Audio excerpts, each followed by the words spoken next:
महाभारताच्या युद्धामध्ये श्रीकृष्णाने युधिष्ठिरला खोटं बोलण्यास सांगितलं. तेव्हा युधिष्ठिरने खोटं बोलण्यास नकार दिला. ते म्हणाले की देवा, मी आजपर्यंत कधीच खोटं बोललो नाही आणि मी कधी खोटं बोलणारही नाही. मी कधी खोटं बोलत नाही, म्हणून तर लोक मला धर्मराज म्हणतात. आणि त्यांनी खोटं बोलण्यास नकार दिला. पण भगवान म्हणतात, जर तू खोटं नाही बोललास तर पांडवांचा विजय होणार नाही, कौरवांचा विजय होईल.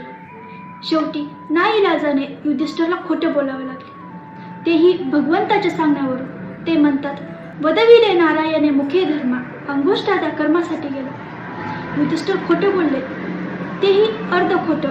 अश्वत्थामा हता नखा कुंजरवा. ते बोलले की अश्वत्थामा मरण पावला, पण तो हाती का मनुष्य माहित नाही. आणि ही बातमी द्रोणाचार्याच्या कानावर जाऊन. फक्त अर्ध खोटं बोलल्यामुळे स्वर्गावर होण्याच्या वेळेस युधिष्ठिरचा अंगठा गळून पडला. जर अर्ध खोटं बोलल्याने अंगठा गळून पडत असेल तर आजकाल आपण किती खोटं बोलतो. राधे राधे.